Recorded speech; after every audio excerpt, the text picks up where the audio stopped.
Good afternoon. Hopefully we'll keep you engaged because I know everyone ate a great lunch. And so I want our very distinguished panelists to please introduce themselves because we're fortunate to have some very, very smart people up here and we're looking forward to hearing from them. My name is Brooke, Holland. I own My Sweet Addiction here in downtown Carthage on the square. I've been there for about a year and a half, and it's wonderful. I graduated from Le Cordon Bleu College of Culinary Arts with my associate's degree in patisserie and baking in 2015.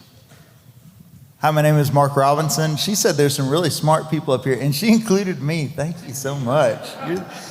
She'll get to know me better later. I'm an external affairs manager for SWEPCO in the area, and love to serve. Looking forward to the panel. Thank you.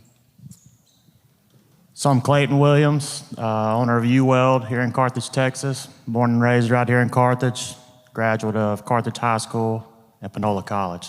So looking forward to visiting with you guys today. Thank you very much. Okay, we're going to start off with I think is a very good first question is why do I want to start a business? Is that for me? Yes. All right. So I think there's a lot of answers to this question. Ultimately, for me, I saw a market that I thought lacked progress in the way that it was served. And then to take it a step further, I think for every business owner, there's a little bit of gamble in them. They have an appetite for risk, and this kind of and business kind of satisfies that risk. You're ultimately saying, "Hey, I'm going to put up my money, or the bank's money, or someone's money, all for a return on the investment." And it's a big if. When you start your business, you don't know if you're going to do well with it. And so, for me, it kind of just satisfied my little bit of appetite for competition and risk. I thought I was really good at doing it for someone else, and I thought I could do it for myself. So when I went to culinary school, I knew the dream was always to own my own business. It's what I wanted to do. But I kind of got my foot in the door with a little bit of everything in the culinary industry. I've worked in restaurants, I've done catering, I've worked in the grocery stores, I've worked in donut shops. But I always kept coming back to the small business side of things. My favorite place is in a small business bakery where I can build customer relationships with people. The owners aren't these big corporations that is just a number to you on the page. And I knew that I wanted to be someone could work for me one day and they wouldn't just be a number on the page. So SWEPCO's not a small business. So why are you up here on a small business panel? What in the world? But a lot of our customers are small businesses. And so I'll just take that from a different lens. When you decide to start your small business, please make sure we're a part of that conversation, right? That you understand the expenses. Also, if you're going to be building or you're going to be going into an existing building, either way, we need to know. We need to know up front because your service expectations, what your load is going to be, because it's a little bit different if you're welding than if you're a bakery, right? Either one's going to have a different load profile. And so let our customer service know so that we can make sure that, number one, you're not waiting on us. We really don't like it when a business is ready to run and they're waiting on us. We want to be the first one in, out, and then if you want to do renovations, you want to get your computers up and running, your welders up and running, your bakery, your ovens up and running, we're out of the way. You can go be great and you can go be awesome. So I would say as you start thinking about whether it's you're building, you're upscaling your business, you're going to move into a different location, or you're starting for the first time, please make us one of your first calls. Some of our especially as we get into larger businesses, some of these require system upgrades, and some of those transformers can be 16 to 18 months out because they're custom transformers. And so as we have those conversations, please include us early, and we'll take care of you. As a follow-up to that, Mark, what are the benefits SWEPCO provides to small businesses? Yeah, so I would say one of the benefits is obviously our product. And I'm never more aware of how important electricity is than when you don't have it, right? Imagine what happens right now Oh, God help me. Please don't. But if the power goes out right now, we stop having this meeting. Well, hopefully not. We'll just yell, right? But then we're going to get hot because the air conditioning's on, and we're going to have. What about the schools? What about your businesses? What about your plants that go down? That means workers many times have to go home. It means that kids aren't getting an education. What if you're in the middle of a orthodontist visit or a surgery, right? Yes, there's some backup power, but boy, I really start being aware of what the value. So I'd say number one value for us is the product, the actual product that we provide. Secondary to that, in a small business space, I would say please explore our website. Go to SWEPCO, just Google SWEPCO energy efficiency for businesses. There are so many different energy efficiency metrics, whether it's HVAC, lighting. This is new builds. This is existing builds. If you're doing renovations, we'll work with you. We'll do assessment of your facility because we want you to be as good of a steward of our product as we hope that we are. Right? If you don't have to use our product, this sounds kind of weird from someone trying to sell you something, but if you don't need to use it, if you can use a more efficient light, if you can use a more efficient motor control, you can use more efficient air handling in your area, then we will help facilitate that because it's all about just making sure that we've got what we need for every customer and that we're using it the right way. So I would say electricity and some of the energy efficiency metrics on our website. Thank you. So our small businesses up here, Clayton and Brooke, what do you think are the biggest hurdles in starting a small business? Go first. Go ahead. So I think one of the biggest hurdles is there's always a lot happening and a lot going on. You don't really know where I should start, where I should go. That's why a lot of these tools are given to you. They're very helpful. Ask the questions that you need to. Someone's always going to be willing to help you. A lot of it is finance as well. There's tools to help you to go to banks to get small business loans. There's grants out there for you. Just use the tools you're given because they'll help you 110%. So one of the things that I struggled with getting going is like, what do we do first? Do we hire the team and get the folks in here and then go get the business? Or do we try to round the business up and start small with a few people and grow organically? I think for each business, depending on what you're starting, that question is answered differently. For us, I wanted to, I hear about these companies that are able to say, hey man, well, we're not expected to be profitable for 4 or 5 years. Well, I didn't have enough money for that to happen. So we needed to be profitable on day one. So I started, rounding up the business, talking to people and getting commitments from them. Then one by one, I started adding the team to serve those people and never let my payroll or my overhead get out of whack with the amount of business that I had coming in. Now that we've got the team built, I can go and I can go out and seek whatever business I want, and we can continue to add people. But I think that's one of the things that you have to kind of pay attention to is starting off, you're not going to have a ton of money, and your overhead can get out of whack really quick. And so we like to use the word grow organically. I think that's a good practice. Okay, this is going into capital. How much capital will I need to start my business, and where will it come from?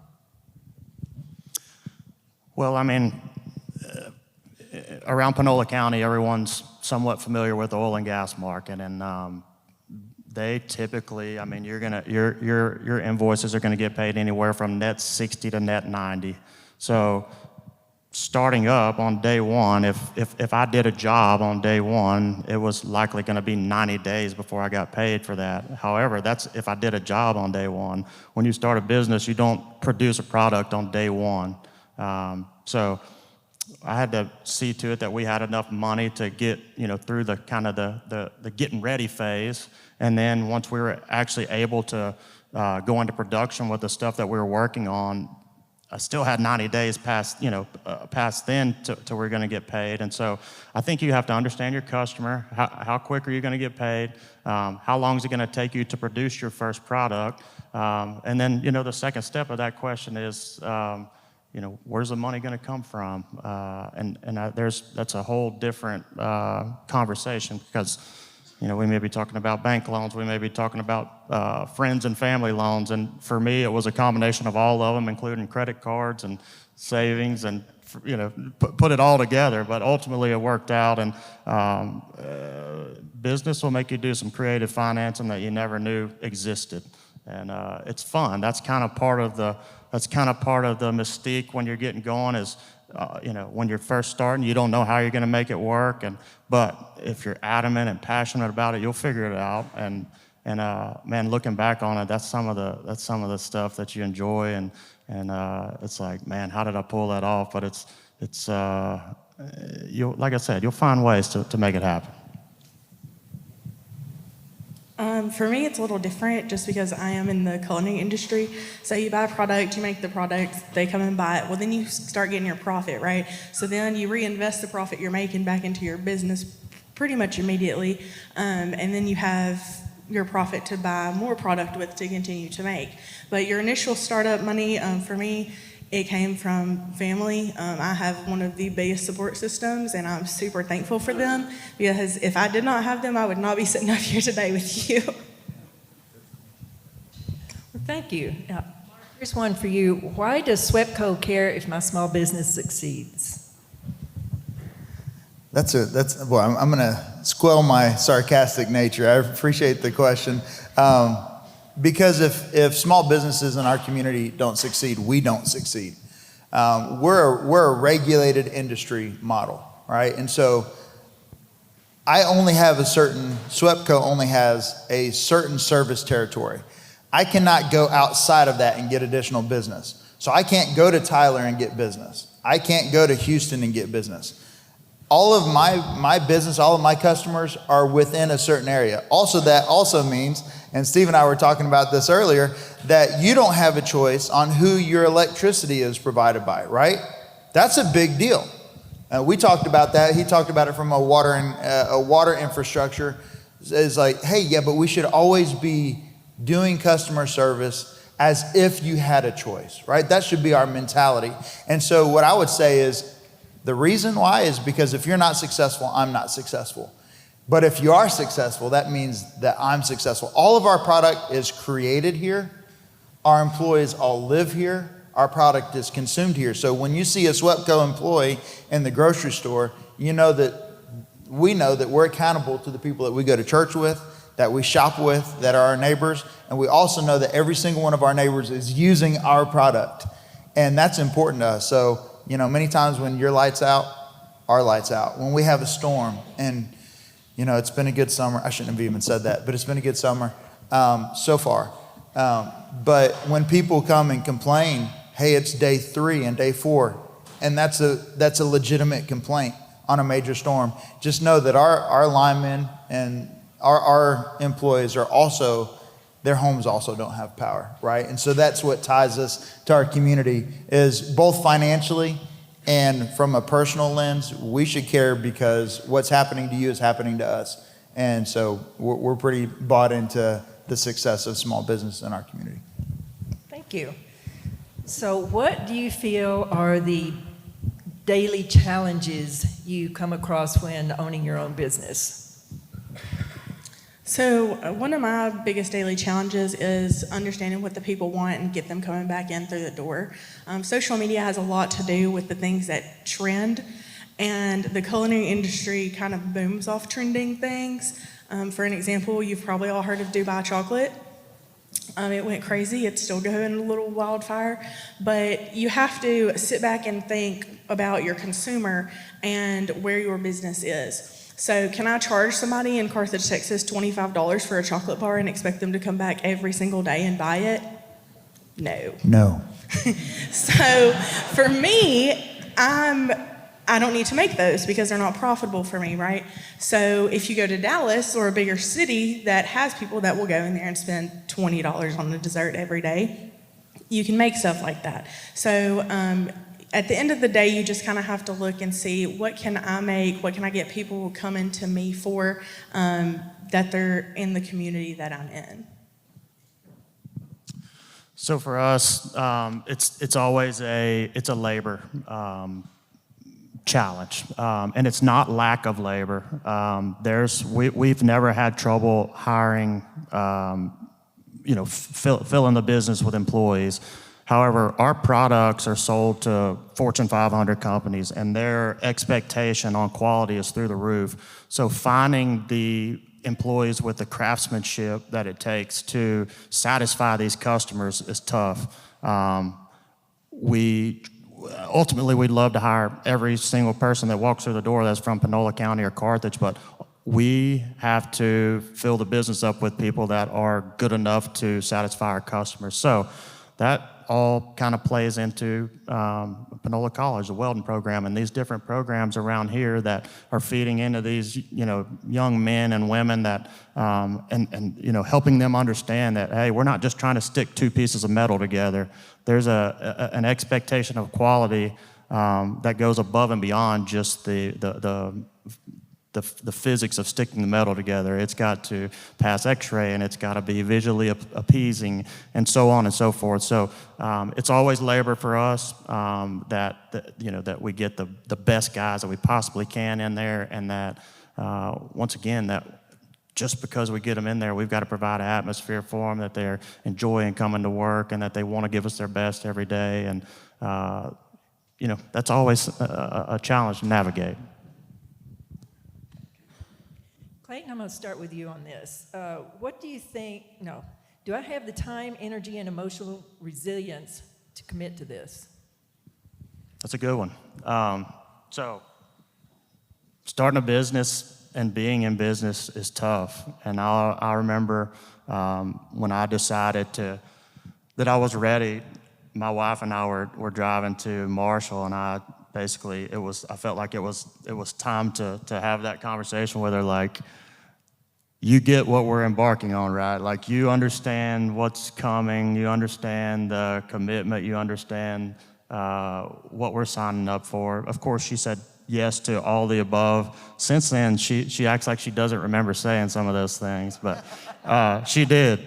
But one thing that I like Tillman Fertitta, to me, one of the greatest entrepreneurs of our time, he wrote a book, and I read it, and he said, in business, there's a paddle for everybody's behind, and it will find yours. If you're in business, that paddle will find your behind, and that emotional resilience is after you've had that paddle to wake back up at 5 the next morning and ready to go at it again, and thinking that you're going to put your best foot forward, and that whatever it was that got you yesterday, that you learned from it, and that you're going to continue to get better for it. But I strategically waited until my daughter was about 7 years old until I decided that it was time for me to jump in head first here. I wanted to make sure that I spent every minute I could outside of work and school with her up until that point. Now, over the last 4 years, I still give her everything I got, but it's from about 8 p.m. till about 9:30 when she goes to bed. And I'm not happy about that. I wish it was different, and one day it will be different. But when you ask that question, all the things that I just brought up are real things that happen in a startup business. Brooke? So I don't think you really grasp how much time and effort it's going to take to grow a successful business until you actually get in it. When I started this, I asked my mom if she would help me. She's my only employee, bless her heart. She's the best employee. But I was like, are we sure we want to do this? Yes, I'll help you. She is a retired school teacher, and she likes to tell me, I never thought in a million years that when I quit teaching, I would be baking with you every single day. It's a lot of work, and you don't get paid for overtime. Like, I pay myself the same amount every week, regardless if I'm up there 40 hours or 80 hours, and it's usually closer to 80. So it takes a lot of your time. I don't have kids, so it makes it a little easier for me just because my business is my kid. It's what I devote 100% of my time to all the time.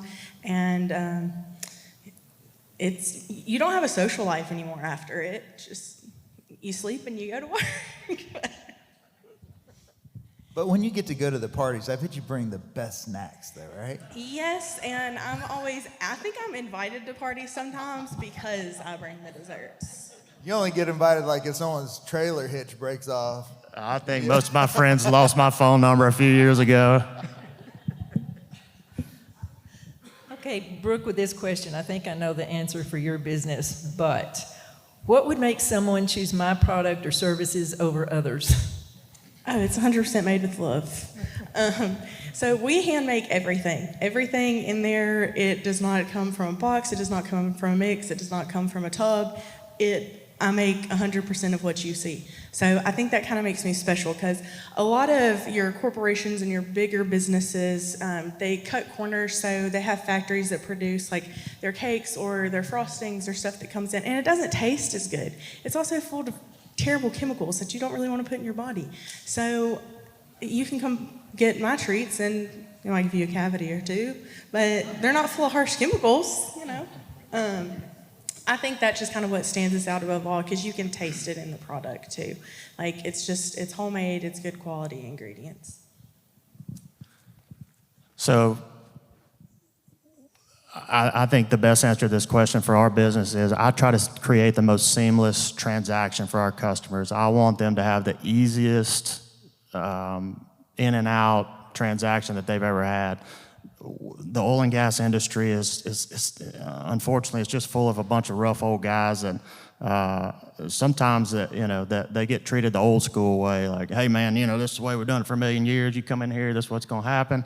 But I try not to do it that way. I want them to come in. I want them to do want to do repeat business with us, and I think about all the time, like, why do we ultimately use Amazon more than we do anything else? I mean, we could get on Walmart.com, right, and get anything we could get from Amazon, but they've already got our address, man. They've already got our credit card in there. We've got to click about 3 buttons, and I don't have to reach in my pocket and pull my wallet out, and it's just a seamless, easy transaction, and that's what I want to create for my customers, where they feel like they come in there, everything they ask for is already handled, and that it's ultimately it's kind of the one-click, one-stop shop. I wish they'd make it a little harder. We got a lot of Amazon boxes at my house all the time. Me too. Okay. So Mark, another one for you. Why is it important that I have a relationship with my utility providers? Sure, yeah. So I'll use an illustration from about 20 minutes ago. Todd knows it's coming now, but we were sitting at the table over there, and Todd with Marshall Garden, is that right? He said, I love Shelby. She is amazing. Well, who is Shelby? Shelby is one of our, she processes the work order, she schedules, and we have a 1-800 number. It's a necessary evil to get a work order number, right? And anytime I'm sending somebody there, it's like, with apologies, but just go get that work order number, and then somebody local will reach out to you.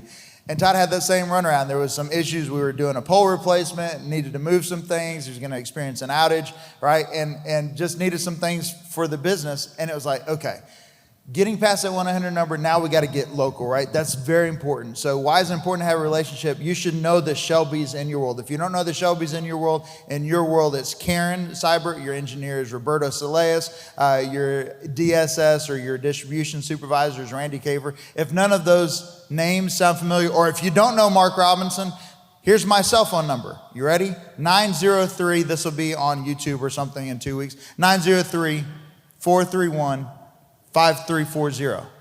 You pay for that cell phone number. You should have it.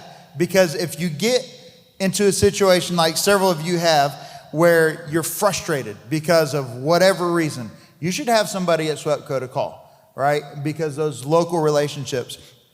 One other reason, scammers have gotten really crazy here, really innovative and really good, and it really hacks me off. I don't know another way to say that. Last week we saw Henderson, Carthage, all of our surrounding smaller communities. Center got hit pretty heavily, and they were calling businesses, specifically small businesses, and saying, we're going to shut you down. This is SWEPCO. You haven't paid your bill. We're going to disconnect your service. Here's the number that you call.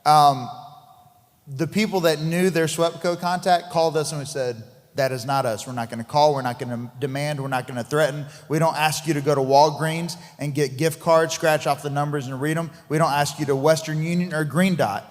And thank God I see y'all laughing and smiling, because your gut reaction is, I would never do that. But I will tell you, several months ago, in a community not too far from here, at a car dealership, they got into their trash. They found out because they ended up catching the person. Anyways, got into the trash, found bill account numbers and what their last payment was. The young lady that was in their finance went to the bank, got $3,000 out, and green dotted it over to these folks. When they said that wasn't enough, now you have to do $1,800, her gut finally kicked in. She called our call service and stop. But it was already too late. And now she has to have a conversation with her boss about how she took $3,000 of their company money. And think about, in a small business, how much $3,000 is. And now think about her. Does that have to come out of her paycheck? Does that mean that she loses her job? Or does the company take a hit? And that's their business.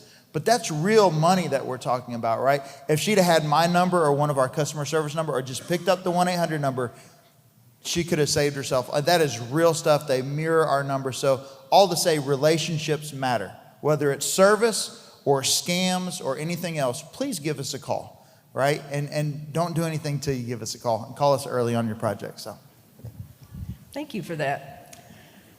How did you choose the appropriate structure for your business, such as sole proprietorship, partnership, corporation? How did you choose? So we chose a partnership. My wife's involved in the business, and it was just kind of it was an easy decision for us. But I like partnerships. It's fun to celebrate the highs when you win, and you also need someone to put your arm around you sometimes on some of the losses that you take. I know there's different structures with LLCs and all that, but I always like to have me a partner. So I'm a sole proprietor. My parents are who actually helped me finance my business to get it started. And as much as I consult them and ask for their help on a daily, at the end of the day, when they get their return back, they want it to be solely mine, and I did all the work to put in it, so I should be the one who owns it. Okay, thank you for that. This is, I guess, is more for Clayton. How did you hire your employees? Did you use classifieds, workforce solutions, online search site? None of the above. So I've been in this industry for a long time and gotten to know the people that work in it, and was my role before starting this business. I was actually in the weld and inspection field, and so I got to personally watch so many of these guys around here, and I got to see who was really good and who were the up and comers, and maybe some of the ones that I didn't want to necessarily fool with. So I handpicked. I also, knowing in the back of my mind one day what I was going to do, I built relationships with everyone that I ran into that I thought maybe one day that may be a potential employee. Since then, obviously, we started out with those guys that I knew and had relationships with. I operate out of fear a lot, and I operate in a way that I'm scared to death to get the wrong people inside my business. I don't want anyone to infiltrate what we've got going on. So I operate totally off recommendations. When I get ready to hire someone else, I'm going to ask around the people that I trust. I'm going to talk to some of the people that are already within our business. They know what we're looking for. They know what the expectation is. And as bad as I hate to say this, I mean, I just haven't had success with a random person showing up and putting in an application with the classifieds or whatnot. And that will change one day, because we'll get to a point, we'll grow to a point to where I'll have to start taking some chances on that. But if we're talking about today, solely off recommendation.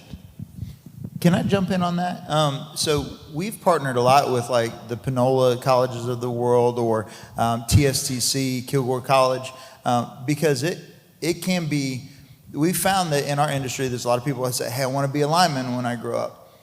But then we would hire them and they were scared of heights. Well, that's a problem. If you sorry, Betty, you can't be one of our linemen if you're scared of heights. But having them in those programs, whether it's like Women in Energy here, or some of the welding programs for our power plant maintenance, or if it's instrumentation at Kilgore College, or the line worker training program at TSCC. At one point, this data is a little bit old, but we had hired 50 employees. They go through an internship program with us through TSCC, and 49 of them were still with us several years later. That's a 98% successful intern program. I put those numbers up against anybody, but we'll put into those, right? So we invest in those. We have retirees that teach there. We have somebody that sits on their curriculum. We've given foundation dollars to those.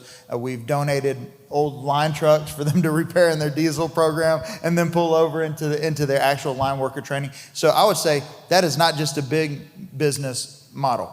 As a small business, if you want some of those folks, go sit in those classes, develop a relationship with the teachers that are right here on campus, because they will give you first pick if you have built into and if you've invested in the teachers here. Like literally go down, introduce yourself, say, I'm going to need 4 welders coming up here and they're going to need to have these certifications. Build into the programs. Let them know that's what's great about community colleges is they can adapt to what you need if you need something very specific. And then that sets you apart because you got young people that are from your area, so they're not likely to move out, and you can give them a great place to work right here at home.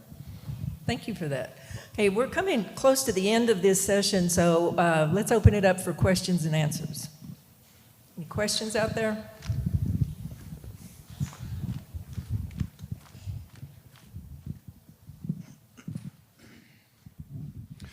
So I don't really have a question, but I'm sitting here and having flashbacks.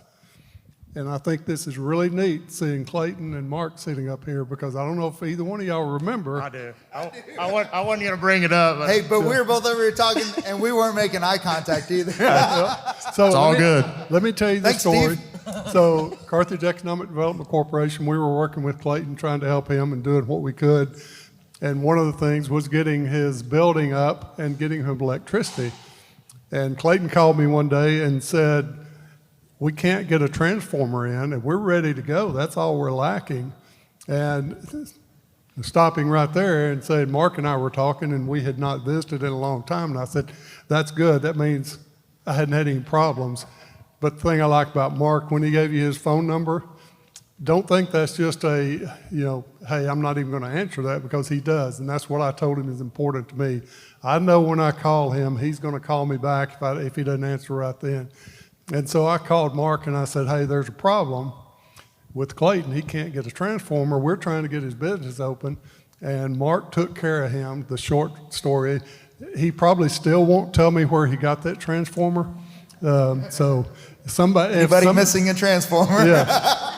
But anyway, when he talks about working with small businesses, it's not just platitudes he's talking about, because he does that, and he helped get Clayton open. So you had 2 guys that were so far apart, didn't know each other, and now they're sitting here on this podium. And so I think that's just a neat story. Yeah, cool story. So what's another thing that, to highlight on that too is, like, when I was getting ready to start my business and before I had my first conversation with Steve I was looking in Marshall and looking in Longview and looking at all these different places but in hindsight, I'm right here at home in Carthage, Texas, to where when I had a problem, I picked up the phone and I had people around that were willing to help, that were willing to use their resources and reach out. And so any of you guys that are looking and thinking about it, man, don't be afraid to stay right there at home. When you need something and you can pick up the phone, I guarantee you that's worth a lot.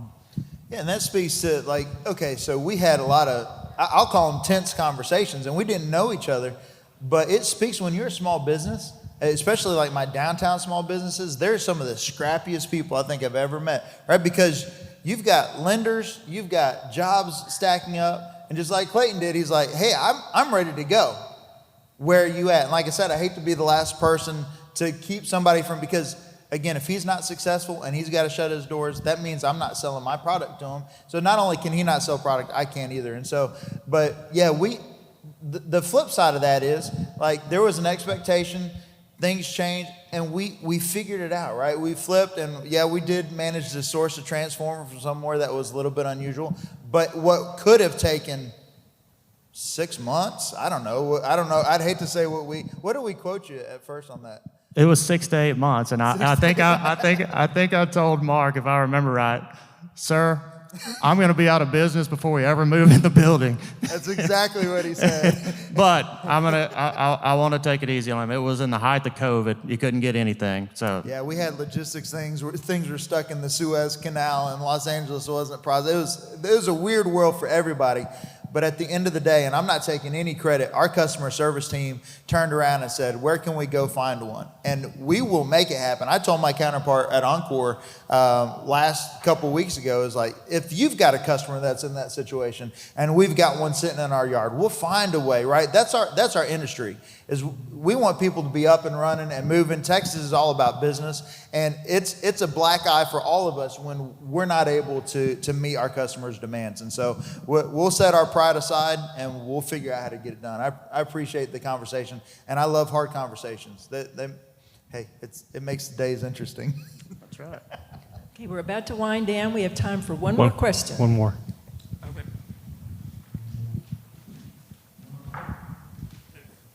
Hello, my name is Jason again. Hi. I wear a bunch of different hats. I am the president of the Texas Deaf Chamber of Commerce. I did miss one important thing for all the different business owners: networking. Networking is so important. It helps connect with different people, different resources. It's so important to network, be a member of a chamber of commerce. How important is that?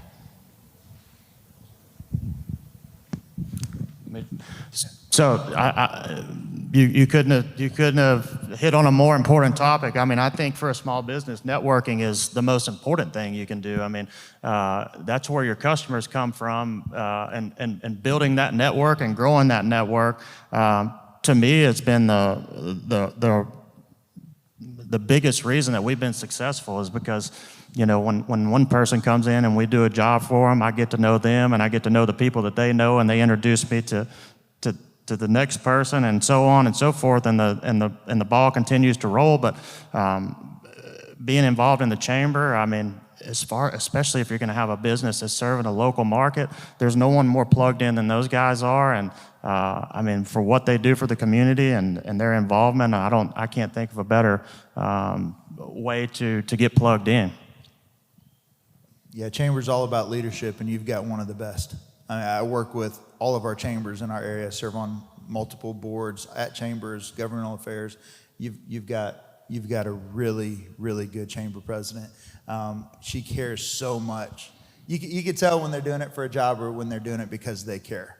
And Carrie cares. I think we're making a new T-shirt today, something about Carrie cares, Carthage or something like that. So yeah, well done, friend. Good job. I'm not from here. I'm from South Arkansas. So whenever I first came here, I was really worried about the community accepting me and bringing me in and letting me thrive here. They've been wonderful. Part of that is to the chamber.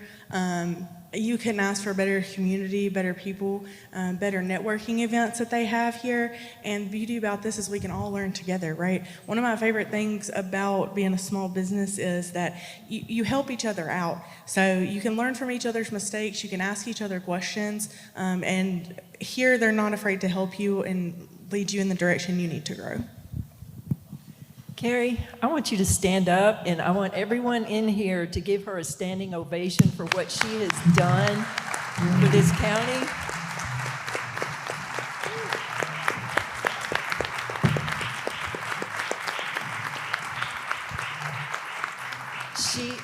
The first time I came to Carthage, it was not the best experience. The next time I came, it was a complete turnaround. What she has done is just amazing.